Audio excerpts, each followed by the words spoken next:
Hello friends, welcome back to my channel. তো বন্ধুরা, এখন আমরা কথা বলবো দম এবং রাক্ষসের ওটিটি রিলিজের আপডেটটা নিয়ে। তোমরা প্রত্যেকেই জানো যে এই ঈদে মানে ঈদ উল ফিতরে এই দুটো ছবি মুক্তি পেয়েছিল। তাছাড়াও আরো অনেক ছবি মুক্তি পেয়েছিল, যেমন বনরত এক্সপ্রেস, প্রিন্স, প্রেসার কুকার। তো সেই সকল ছবিগুলো খুব শীঘ্রই ওটিটিতে আসতে চলেছে, এমন একটা আপডেট রয়েছে। বাট কবে আসছে সেই সেরকম কোনো কনফার্মেশন বা আপডেট আসেনি। তবে রাক্ষস এবং দমের আপডেটটা আমরা পেয়েছি। এই দুটো ছবি কবে ওটিটি প্ল্যাটফর্মে আসছে আমরা সেটা নিয়েই কথা বলবো। দুটো ছবি একই সাথে মুক্তি পেয়েছিল এবং তোমরা জানো যে রাক্ষস সিঙ্গেল স্ক্রিনে খুব ভালো বিজনেস করেছিল, ভালো চলেছিল। মাল্টিপ্লেক্সে হয়তো সেরকম প্রভাব ফেলেনি। আবার উল্টো দিকে দম ছবিটা মাল্টিপ্লেক্সে ভালো প্রভাব ফেলেছিল, সিঙ্গেল স্ক্রিনে কিন্তু সেরকম প্রভাব ফেলতে পারেনি, যেহেতু সেটা একটা আরবান সেন্ট্রিক ছবি ছিল বা ফ্যামিলি ওরিয়েন্টেড ছবি ছিল, এই কারণেই হতে পারে। তবে আমরা যদি সেদিক থেকে দেখি, দুটো ছবিরই যেরকম মিট ফল ছিল বা যেরকম পারফরমেন্স ছিল সেটা মোটামুটি হয়েছে। তো খুব ভালো হয়নি, যেরকম আমাদের এক্সপেকটেশন ছিল সেরকম হয়তো বিজনেস দিতে পারিনি। তবে আমার যেটা মনে হয় যে দম ছবিটার ক্ষেত্রে অ্যাকচুয়ালি আমার যেটা মনে হয় যে ওটিটি রিলিজের পরে এই ছবিটা হয়তো আরো চলবে, মানুষ আরো দেখবে। ঠিক আছে, যেরকম সিনেমা হলে হয়তো সেরকম পারফরমেন্স দিতে পারেনি, বাট ওটিটি রিলিজ যখন হবে আমার মনে হয় এই ছবিটা আরো প্রশংসা করাবে। খোশ একটা কমার্শিয়াল ছবি, একটা অ্যাকশন ভিত্তিক কাজ, সেটা অ্যাকচুয়ালি চলেছিল ভালো। কিছু জায়গায় মিক্স রিভিউ আমরা পেয়েছি রাক্ষস নিয়ে।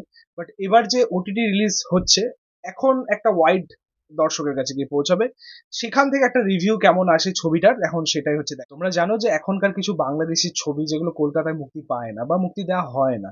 বাট আশা করছি যে আগামী দিনে এই প্রবলেমটা আর কি সলভ হবে, সমস্যার সমাধান হবে এবং বাংলাদেশের ছবি এখানে মুক্তি পাবে, এখানকার ছবি বাংলাদেশে মুক্তি পাবে। তো যাই হোক, তোমাদেরকে বলে রাখি যে দম আমরা খুব শীঘ্রই পাচ্ছি।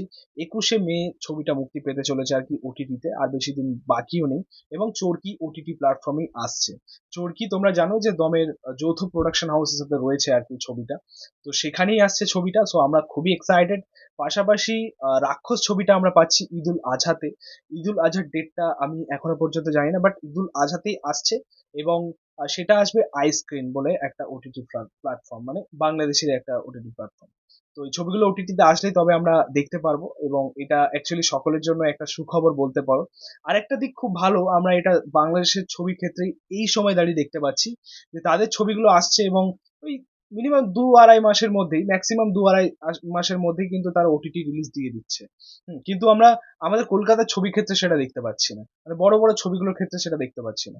এখনো পর্যন্ত অনেক ছবি আটকে রয়েছে যেগুলো এখনো পর্যন্ত ওটিটিতে রিলিজই দেওয়া হয়নি, টিভি রিলিজও করা হয়নি। যেমন ধরুন বুমেরাং আছে জিদ্দার, চেঙ্গিজ আছে, তারপরে আমাদের খাদান আছে দেবদার, তারপরে আমাদের রঘু ডাকাত রয়েছে, আরো কিছু ছবি রয়েছে যেগুলো এখনো পর্যন্ত ওটিটি রিলিজের মুখই দেখেন। তো এটা একটা ডিসঅ্যাপয়েন্টমেন্ট আমাদের জন্য। সত্যি বলতে এখনো পর্যন্ত প্রচুর এরকম দর্শক রয়েছে যারা এই ছবিগুলো সিনেমা হলে গিয়ে দেখেনি, ওটিটির জন্য অপেক্ষা করে রয়েছে বা টিভি রিলিজের জন্য অপেক্ষা করে রয়েছে। তো যাই হোক, সেই ছবিগুলো কবে আসে সেটা হচ্ছে দেখা। বাট বাংলাদেশের ছবিগুলোর ক্ষেত্রে আমরা দেখতে পাচ্ছি যে ওটিটি রিলিজ নিয়ে কোনো সমস্যা তাদের হচ্ছে না, মানে ভালোভাবেই আসছে। এবং অ্যাকচুয়ালি দর্শকদের একই রকম ডিমান্ড রয়েছে ছবিগুলো নিয়ে। ঠিক আছে, মানে সিনেমা হলেও ভালো পারফর্ম করে এবং ওটিটিতে এসেও ভালো পারফর্ম করে। যাই হোক, এই ছিল বলার রাক্ষস এবং দমের ওটিটি রিলিজ আপডেটটা নিয়ে। ভিডিওটা ভালো লাগলে অবশ্যই লাইক কমেন্ট শেয়ার করে দিও, পাশে থাকা বেল আইকন প্রেস করে দিও পরবর্তী ভিডিওগুলো আপলোড করার জন্য। Thank you.